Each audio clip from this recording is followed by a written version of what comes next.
Hi, I'm Jillian. And I'm Sierra. And we're from the podcast Women Did That, here to introduce Queen's podcast today. We're from Utah, so we know every non-swear in the frickin' book.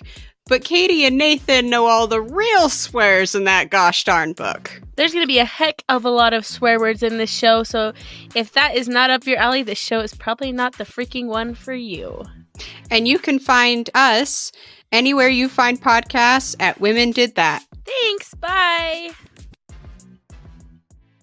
Hi, this is Katie. And this is Nathan. And you're listening to Queen's Podcast, the show about badass women in history.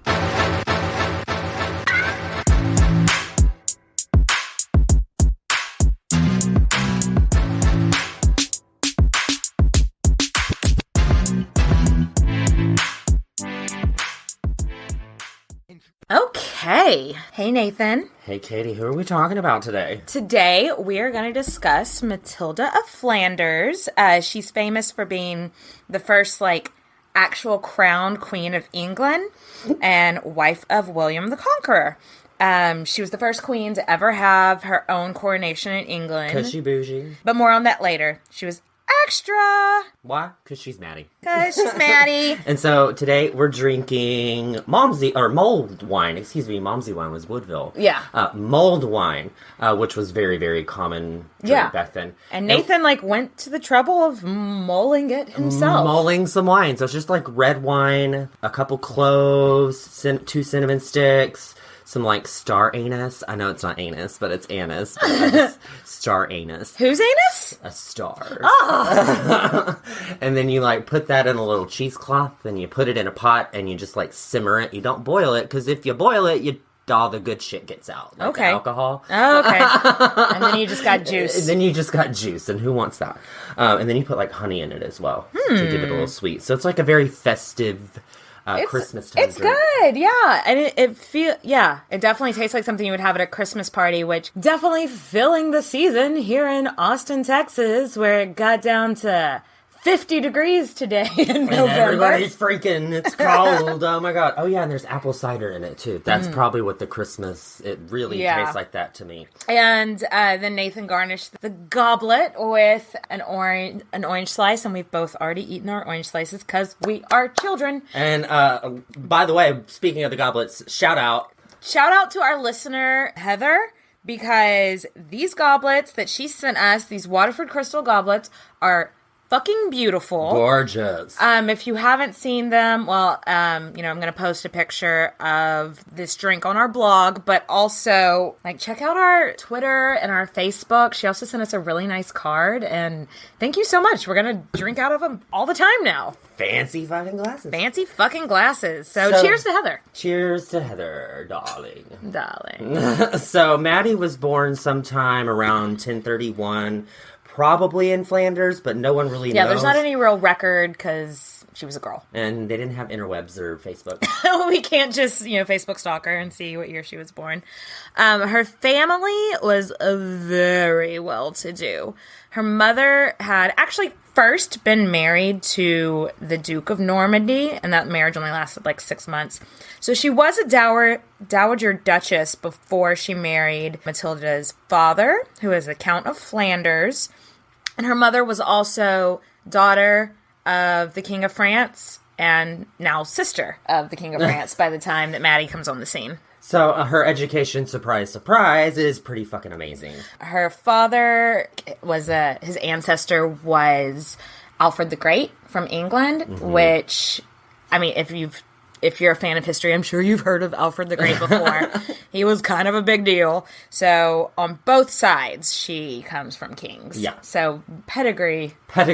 Top notch. Yes. And her, like I was saying, her education was obviously amazing. Yeah.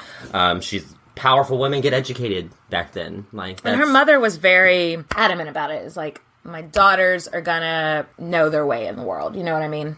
Yeah, and speaking of her mom, her mom was super, super religious. And obviously that's where Matilda gets it from. She was very pious as well. Looks. What do we think she looks like? 'Cause we don't have any, it wasn't a thing to, have your portrait done this long ago. So what do we think she looked like? I think she was shorter. Like, So she's in the Guinness Book of World Records for being the shortest queen ever, because when they first like found her bones or whatever, they said that she was 4'2", I think.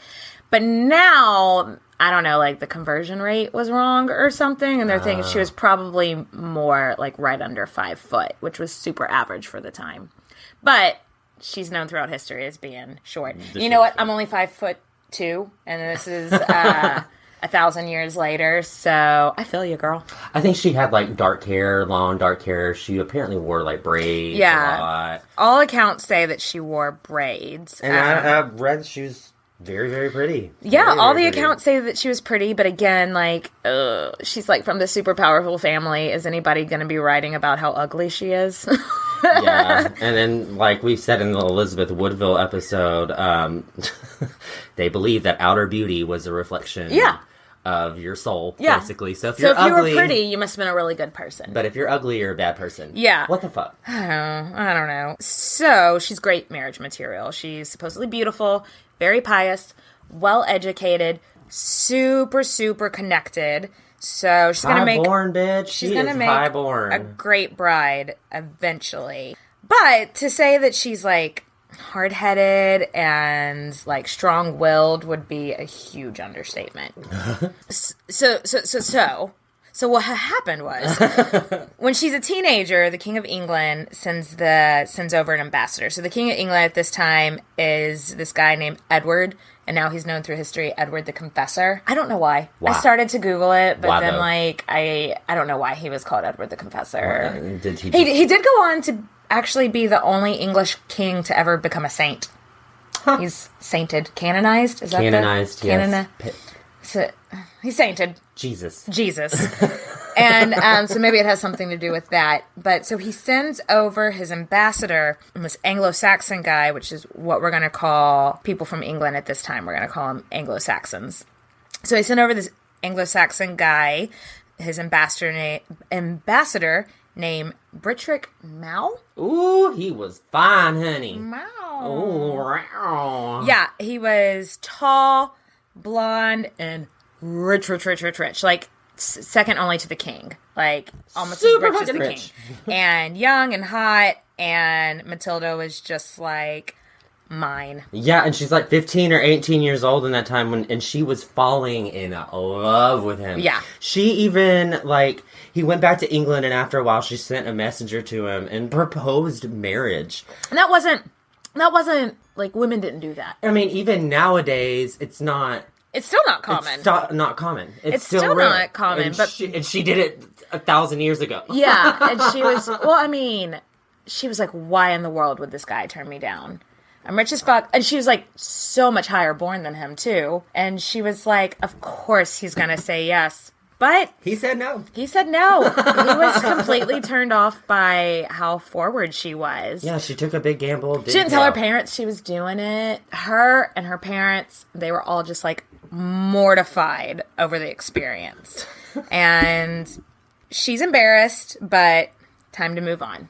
Oh, this mulled wine is tasty. Delicious. It's Christmas in a bottle. Gotta rub me the right way. Ew, you went dirty. Dirty whore. That's me. Anyway. Not all medieval men were turned off by forward women. Enter William the Bastard, a.k.a. the Duke of Normandy. I don't know if I'd call him William the Bastard. Yeah, not to his face. No, I'm pretty sure he not a killed good me. idea. He was a pretty brutal guy.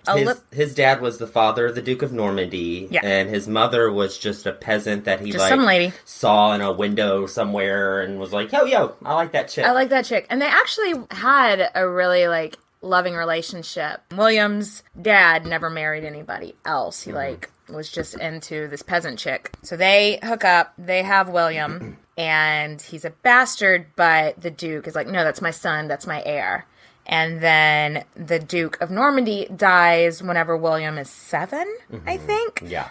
And so, like, a really condensed version of William's life, he spent from the time he was 7 until he was, like, a man, fighting off all these other adults who were like, no, you're a bastard, you can't inherit, or you're a child, you're too young to do this, let me run it for you. Like, just people that didn't have his his best interest at heart. So he grew up learning to fight, one. Yeah. And he grew up to be a big old guy, so an intimidating figure. So he had a rough start. Yeah. I mean, he earned the name William the Conqueror. Yeah. And then, whenever he was a teenager, Edward the Confessor comes to Normandy. I believe he was in exile for some reason. And so Edward's mother had actually been from Normandy. So they were like second cousins or something.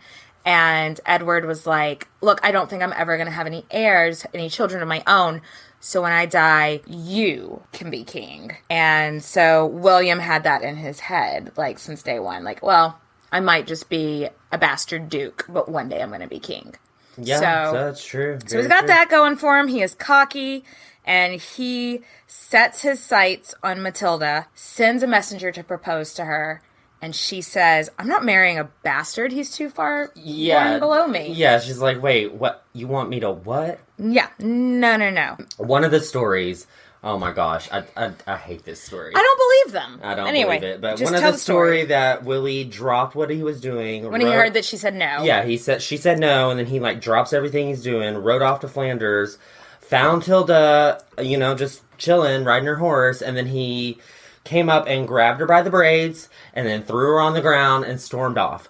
And she's like, oh, cool, now I'm going to marry him. Yeah, another story is, pretty much the same thing. They both have to do with her braids.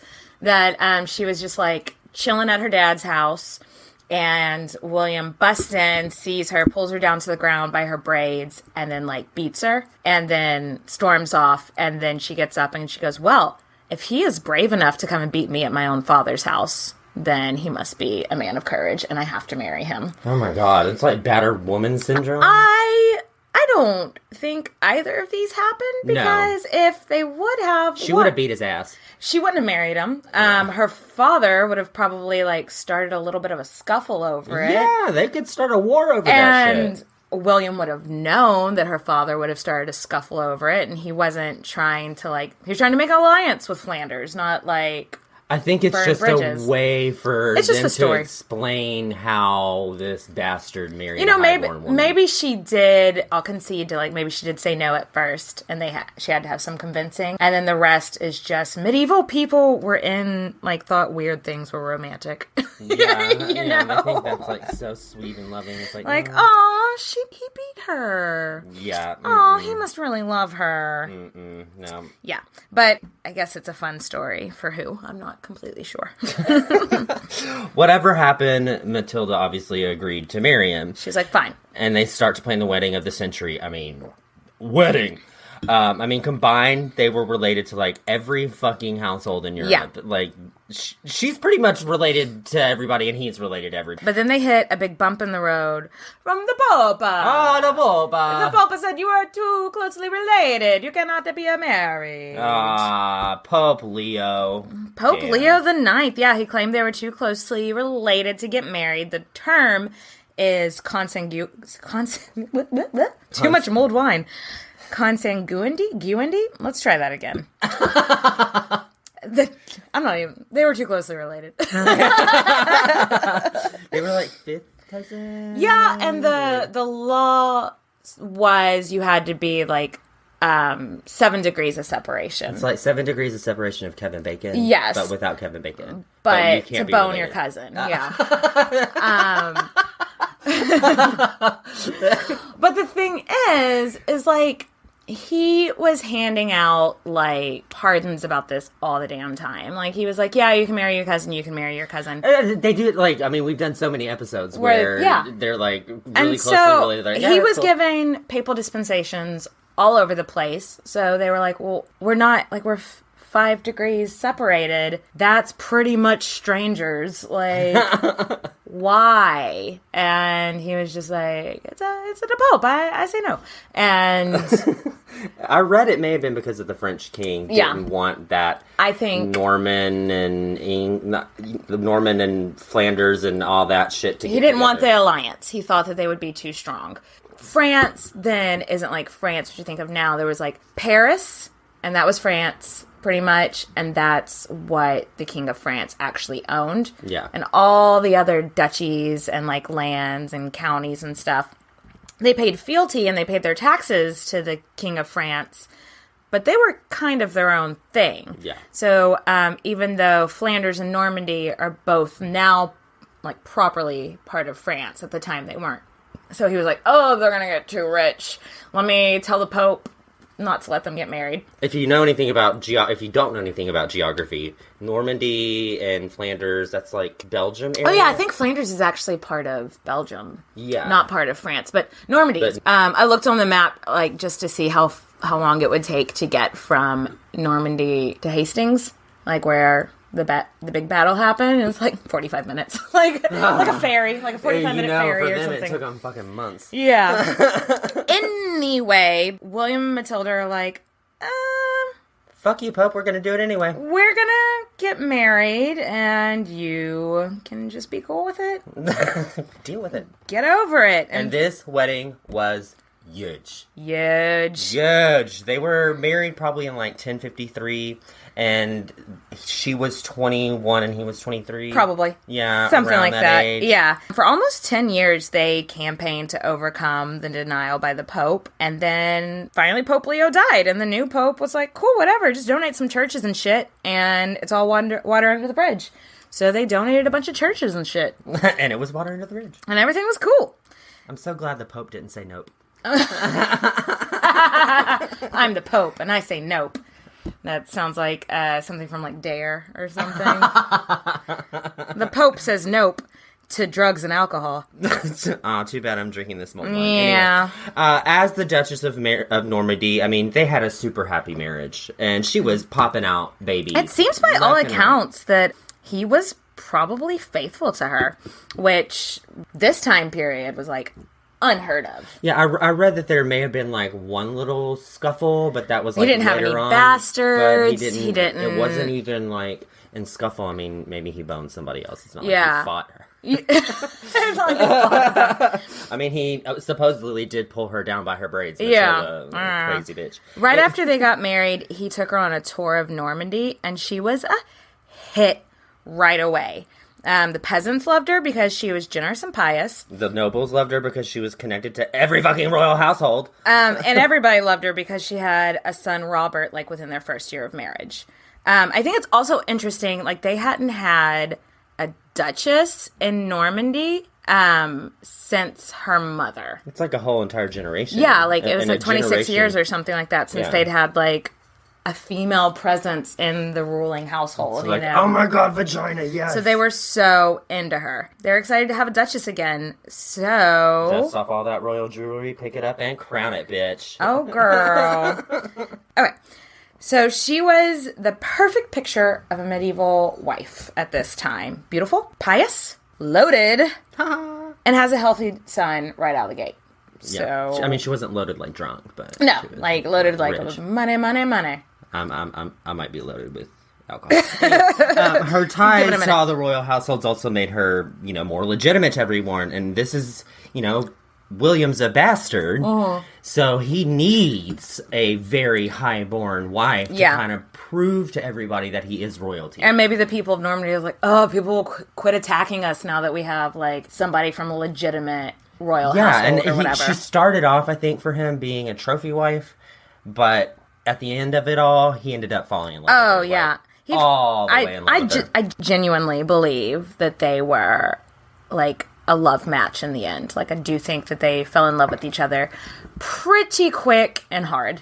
Yeah, and during those first few years, there were, like, numerous uprisings in Normandy, and Maddie supported him. Yeah, and she would, like, get her father to help, or her brother once he became Count of Flanders, So yeah, and throughout all this, Willie's still got his eye on being King of England, and so he was talking up a mad game about Maddie, being like, she's descendant from, like, one of your favorite Anglo-Saxon kings ever, Alfred the Great, so get pumped, guys. And then there was this other guy named Harold. He's totally the ding-dong of the episode. The ding-dong? He's the ding-dong of the episode. Why are you going to try to... Harold thinks he's going to, like... Well, Harold... take the fucking crown. Yeah, so there's this other guy named Harold who was Anglo-Saxon and from a really powerful family. And he also had his eyes on the crown. Willie knew this. So one day when Harold was traveling, William either captured his ship or Harold just had the bad fortune to, like, be shipwrecked on Normandy. And Willie took him captive until he, like, promised, like, a super duper promise, I'm gonna let you be king when the time comes. Yeah, like, oh, I swear, and then... Super promise, buddy. Okay, bye. So in 1066, I think in, like, January 1066, Edward the Confessor dies. But, like, the other guy was already in England, so... He was just like, mine, and took the crown. And that's such a bad idea. Crowned at Westminster Abbey, like, right away. Well, he, like, the nobles actually voted for him, though. Oh, I mean, I guess that makes sense, but I mean, if you're gonna go up against anybody, you don't go up against William. He was like, nah, bitch. I'm pissed. Do you know that, did you ever watch that show on History Channel, The Vikings? Oh, I've seen a couple of episodes. Yeah, it's so good. It's not historically accurate, but one of the characters, this part's kind of accurate, this character named Rollo, who was a Viking, and he came to France, and they were like, oh my god, please quit Vikinging us. And they were like, we're going to let you be the Duke of Normandy if you just quit attacking us all, Vikinging us all the time. And he said, cool. And then he changed his name to Robert. And so that is William the Conqueror's, like, however many great-grandfather. So they come from ruthless Vikings. Yeah, no, they're ruthless. Yeah. I did kind of go down that rabbit hole. And so, yeah, William was like, nope, nope, nope, nope, nope. Nope. Bitch, I'm taking England. And Maddie was Bitch, better give me my country. Maddie was all about She's like, yes, honey, slay, so honey. she builds him King a of ship. England, honey. Go on it. She builds him a ship called the Mora from her own funds and surprises him with it. And it was like a tight-ass ship. This ship was the ship. This was the shit of ships. It was the fastest of the fleet of 700. 700 fucking ships is what he took with him to Normandy. It had this figurehead with the, like, on the front of it. It was a child that was pointing forward, supposedly modeled after her youngest son. Makes sense. You know. It had multicolored sails and the papal flag, which means the Pope was down. This new Pope loved them, and this Pope was like, yeah, take England. They still really don't know. They don't know what Mora means. What? I got a little bit obsessed with, like, what does this? What was it named after? And then so I read that Maddie's Flemish origins. The Morini. Like, the people were called. The Morini. I just love that word, Flemish. And then. I got a little Flemish in my throat. Mora in Latin could mean a bunch of shit. It means all kinds of things. I even read, like, delay, pause, foolish lady, foolish... Like, which none of that seems likely. No, and my favorite one is, it's an anagram for amor. Yes. In Old Italian, I also read, it means, like, a pile of stones. I don't fucking know. It's really pretty, though. Yeah. It's a really pretty name. Really pretty, yeah. And it was supposedly a really pretty ship, too. Yeah. Thanks, Maddie. Love the ship. Love the ship, bitch. I'm gonna go get you a queen ship. Bitches love queen ships. Probably what he said as he left Normandy to go conquer the Anglo-Saxons. So, like we said, William left for England in September of 1066, and who did he leave in charge? Maddie. Boom. Who run the duchy? Maddie. So she was officially supposed to be the regent for her son, but come on, who's really running the Maddie. Show? And BT Dubs, at this point, she's just popping out fucking babies. She's had left and right. She's had Robert, Richard, 2 daughters named Adeliza and Cecilia. Of course, like, their birthdays aren't documented because history's a bunch of bag of dicks. I love that. Well, history is a bag of dicks. William, Constance, and these are just, like, the children that are, like, recorded because they survived childhood. Yeah, like, I think all in all, she had, like, 10 kids. Yeah. And most of, like, all of them lived to, like, be at least 20. Yeah. Like, they didn't die in infancy. Yeah, like most of her kids. I mean, it's possible, though, that they did have kids that just weren't recorded. Yeah, but still, 10 fucking kids. But she is running shit while huge in preggers, and that just makes me think of in the Catalina Sforza episode. I know. And then, like, most royal women at the time would completely be happy with just being like, hey, I made your babies. I'm making babies. I'm going to sit around and knit and play the harpsichord or and what the sip fuck a margarita. Ever. Yeah. Like, I don't think they had margaritas. I don't think they had margarita. Mulled wine. Mulled wine.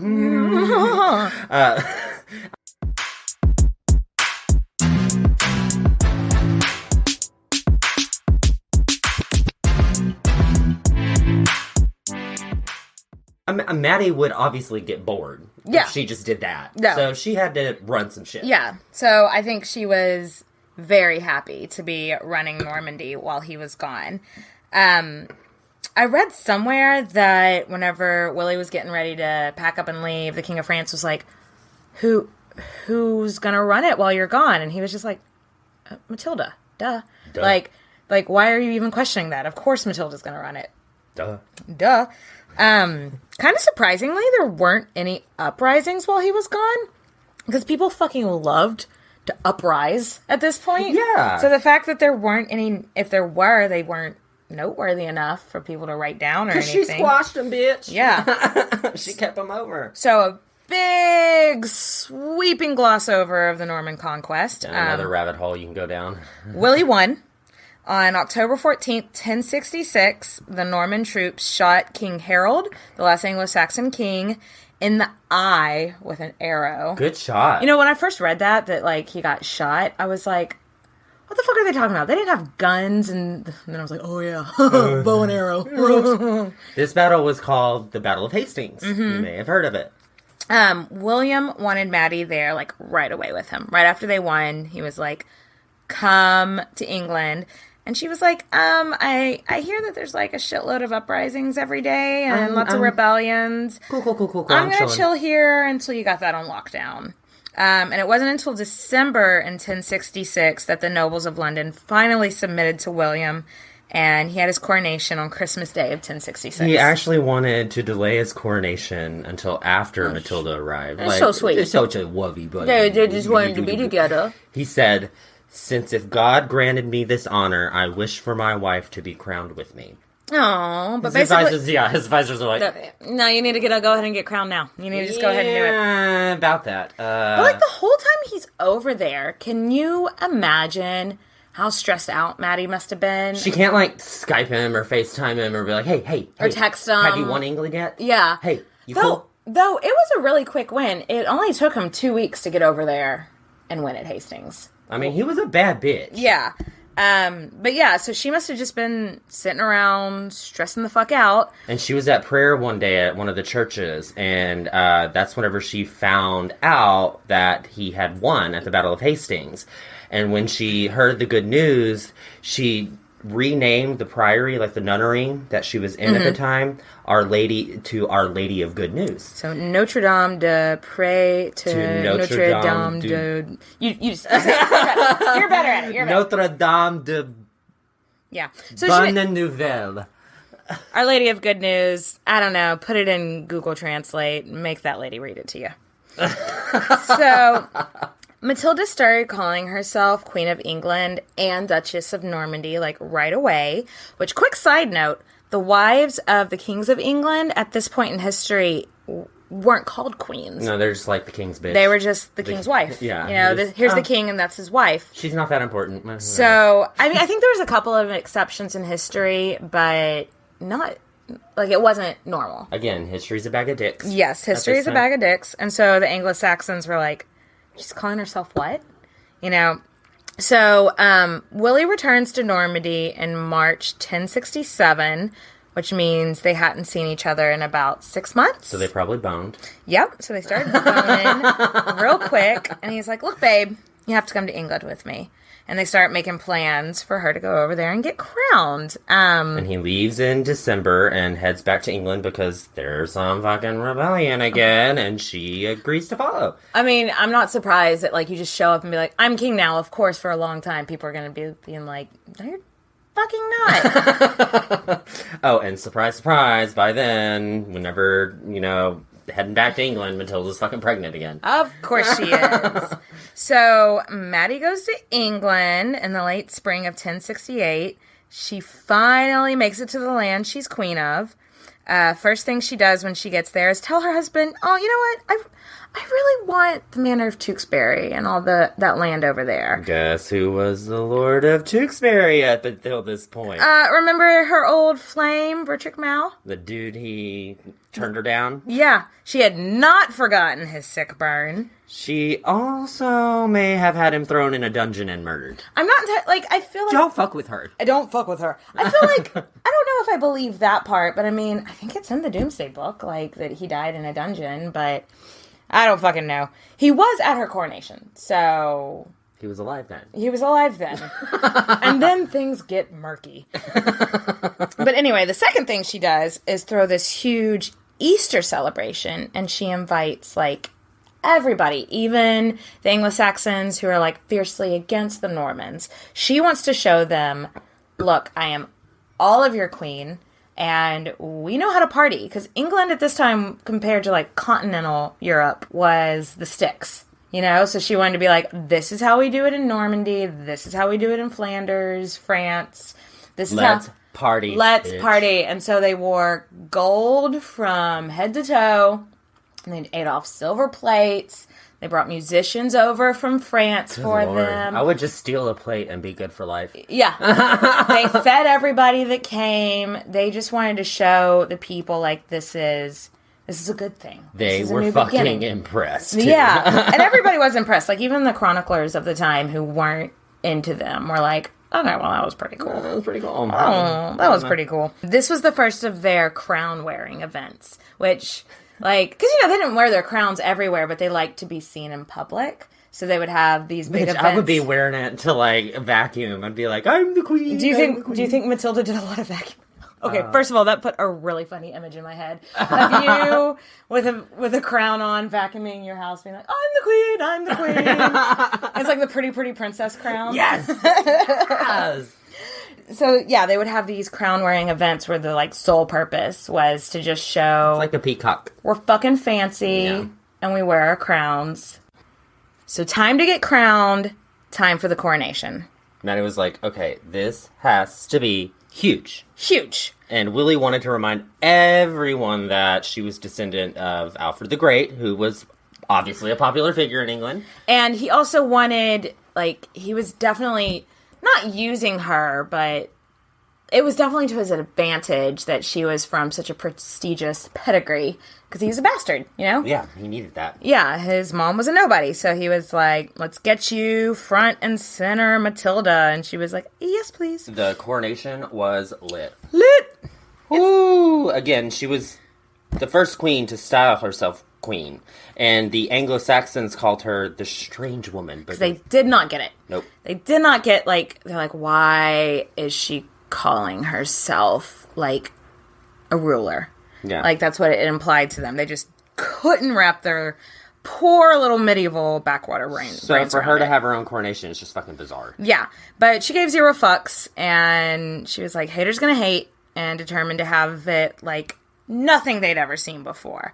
Again, she was dressed head to toe in gold.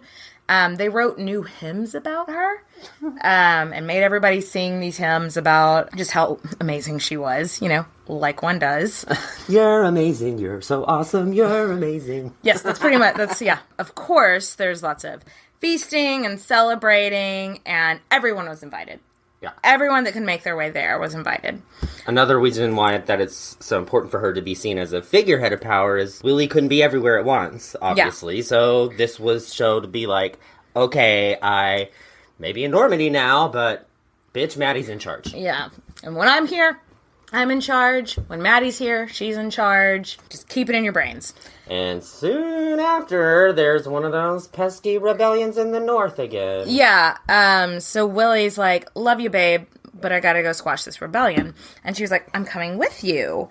And he knew his wife was hard-headed, so I don't think he argued. He was just like, you're big and fucking pregnant. You really... Okay, get in the fucking horse. Let's go. And so they rode to York, which was about 200 miles away, give or take. Like 4 hours in a car, but... Today. Like 4 hours in a car today. So in that time, it would have been... weeks. Well... And okay, so like the layout of the land of the time, like there were no reliable roads from London to York. And a lot of times if people had to make that journey, they would just take a ship because it was safer than going on the road. They were like, nope, this is what we're doing. We're taking horses there. And York and really the North in general kind of ran themselves at the time. I mean, they paid fealty to the king in London and everything. But it was sort of like, you pay your taxes, and then we're just going to kind of leave you alone. So they were like the most rebellious people in this new country of rebellious people. And so here's Maddie, big and fucking pregnant, and on these non-existent roads leading to nowhere. Well, she's going to York. But because her thinking is, if I can have my baby in York, if I can show these people that this is how much I care to put myself through like this horrible journey, and then have my baby there, maybe they'll respect us, maybe they'll see we're serious, and like, we can all get to know each other and have the baby shower. But she makes it to a town called Selby, which is like 14 miles south of York. So close! So fucking close. Oh my god, she's in the home stretch. And that's where she has her baby.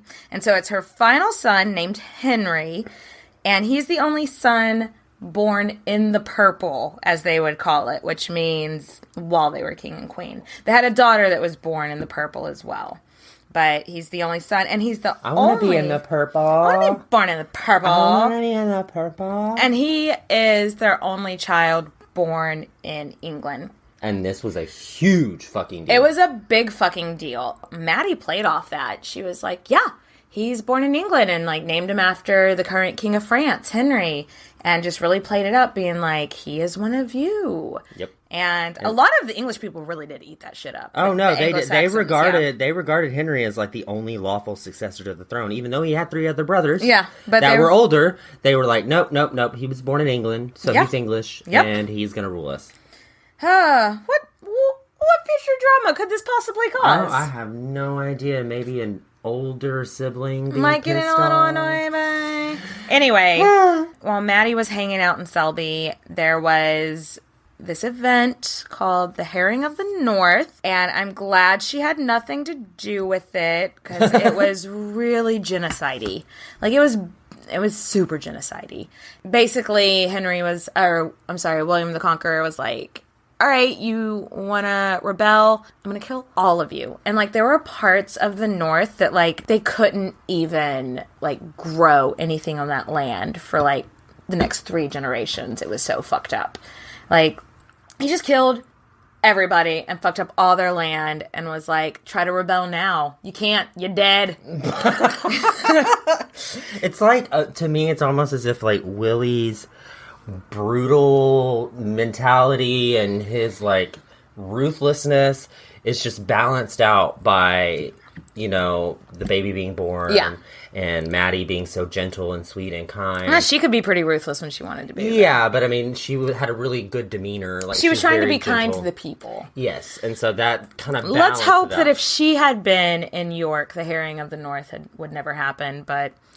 You know what? That's just a rabbit hole we don't have time for right now. Yeah, and shortly after, Maddie travels back to Normandy. When some other Northern English try to get fresh with her again, Willie begs her to come back, and he definitely needs the help to run England, and she's the right person to do it. So she's constantly traveling back and forth, England and Normandy. And it's not like she can take a fucking train like you can now. Yeah. Like, this trip is like no walk in the park. No. Like, you have to sail across a pretty violent sea. Yeah. Luckily, it's a pretty short sail. Yeah. But still, you have to get to that port, and yeah, it's just this whole thing. So she actually impressed a lot of the Anglo-Saxon natives by at least trying to learn the language. Yes. Which is pretty noteworthy, because in England, the rulers spoke French for like at least the next 200 years. The Plantagenets still all spoke French at court, you know?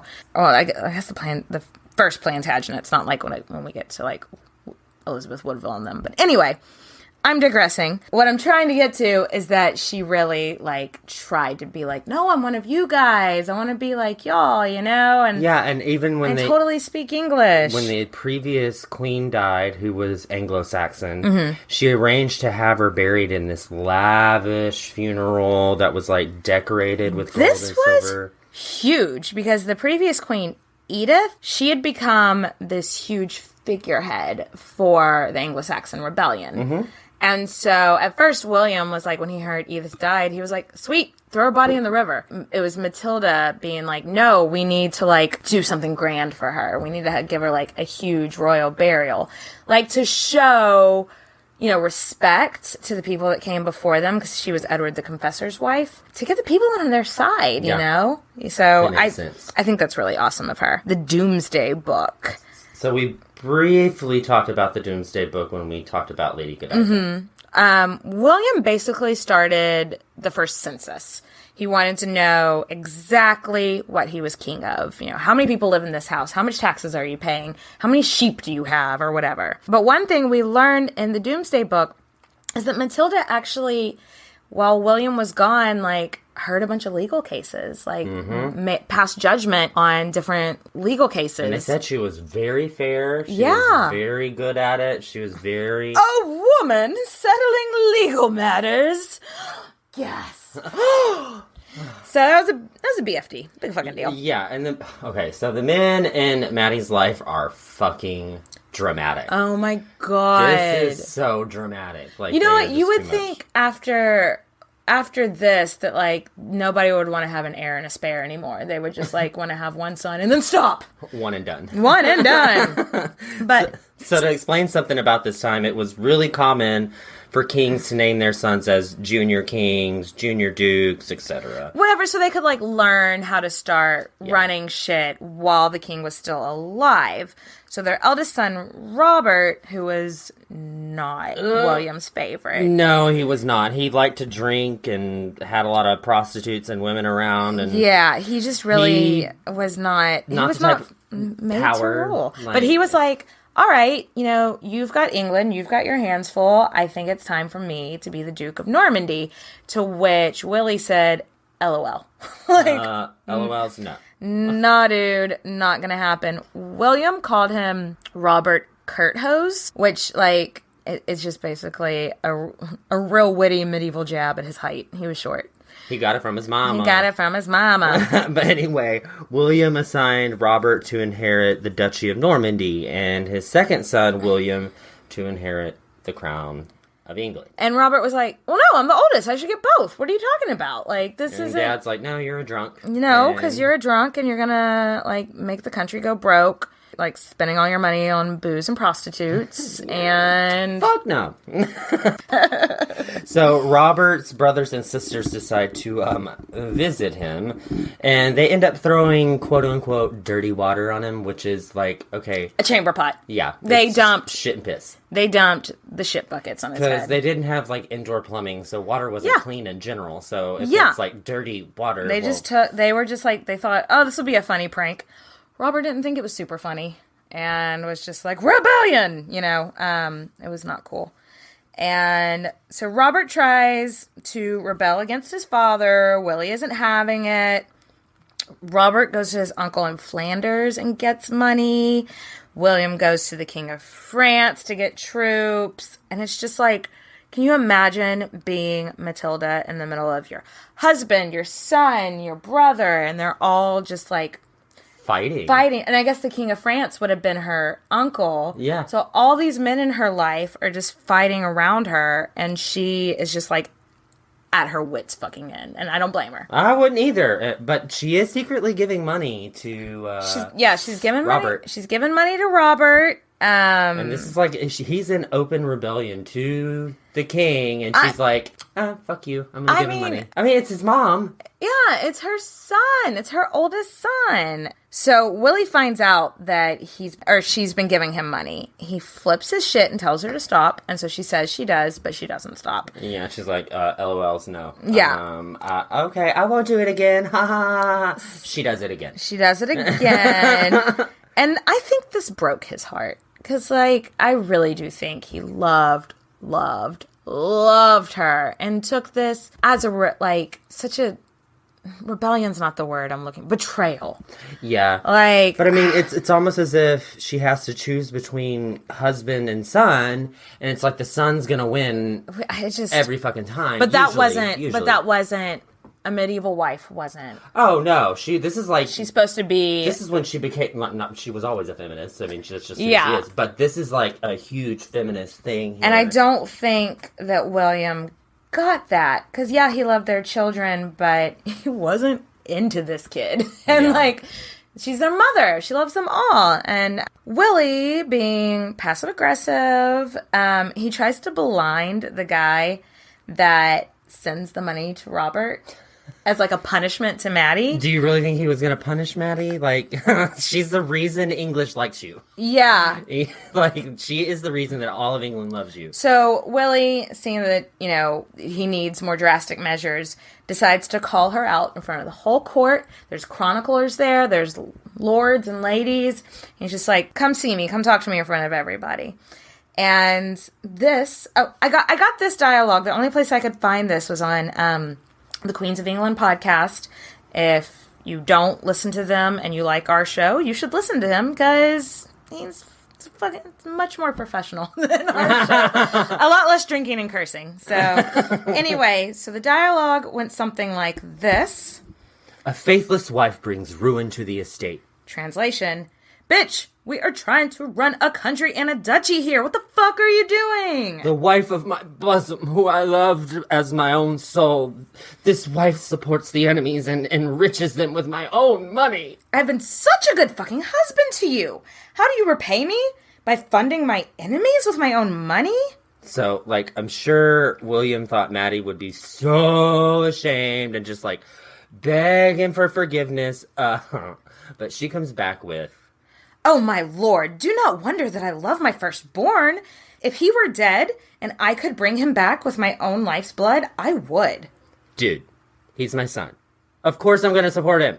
How do you imagine I could find any joy in possessing great wealth and let my son live in poverty? First of all, a lot of it is my own money too, boo.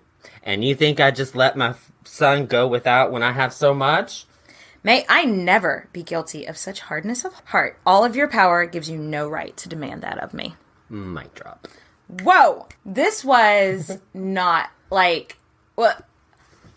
She's like talking back to her husband. She's talking back to her husband, who is the king, in front of everyone. This was... this was a game changer. So, obviously, it hurt their marriage. They did eventually reconcile, but then she got sick. Yeah, all this drama got to her. Like, like we were talking about earlier, like, what toll does that take on you when your family's fighting? Yeah, and they didn't, know about, meditation and yoga and therapy. It's not like Thanksgiving dinner where you sit around it and fight like that. Like, it's like wars. Yes. So it took a toll on her health, and she starts to get sick. All the fucking men in her life. Way to go. Way to fuck it up. So she gets sick, and William rushes. She was in Normandy, and he rushes to Normandy to be with her, and then calls Robert over too, and is like, "Cool, let's be cool. I'm pardoning you for your mother's sake. Let's just be fucking cool." Oh, he really fucking loved her. He really did, and he had been mad at her, but now it just didn't even matter. And so he pardoned Robert, and Matilda got better. But then she got sick again. Yeah, and her daughter Constance died, and Robert and Willie actually were at it again. Like, they ended up doing it again. Like, it's like, really, dude? Really? Seriously? Yeah. Like, you're gonna keep fighting, and, even after you pardon him? God damn it, stop. And so she gets sick again, and sadly, she passed away in 1083 in Normandy. She would have been about 50, 51. Yeah, something like that. Willie was distraught. He was quoted as saying that without her, he was continually forced to struggle against the storms of troubles that rose up against him. She was such a powerful woman, after all. She broke the mold of a medieval woman, and she inspired a new way to rule as a queen, and sometimes it was in direct, conflict with her husband. That's feminist to the max. Her legacy, she is still insanely popular in English and French history. There's no portraits of her in the time because they didn't do portraits that far back in history, really. But in, the Victorian age, they created some portraits of her, and they all modeled them after Queen Victoria because they wanted to, remind people, like, like she is from this line of badass women or whatever. And yeah, so she's viewed as the mother of a dynasty that still continues to this day. She's remembered as being pious and kind. She funded many of the churches and religious houses of her time. She left huge sums of money to the poor. She left her crown and scepter to an abbey. She was also remembered to being a hard-headed bitch. And she went after what she wanted, and she took zero shit from nobody. Zero shit. And she was buried in France at one of the abbeys she founded. So, let's raise a glass to this badass woman, because she was amazing. Yes. So, thanks for listening, guys. If there's something you want to hear, hit us up. I don't think we have the next episode planned yet. No. So if you got some suggestions, let us know. You can email us at queenshistorypodcast@gmail.com.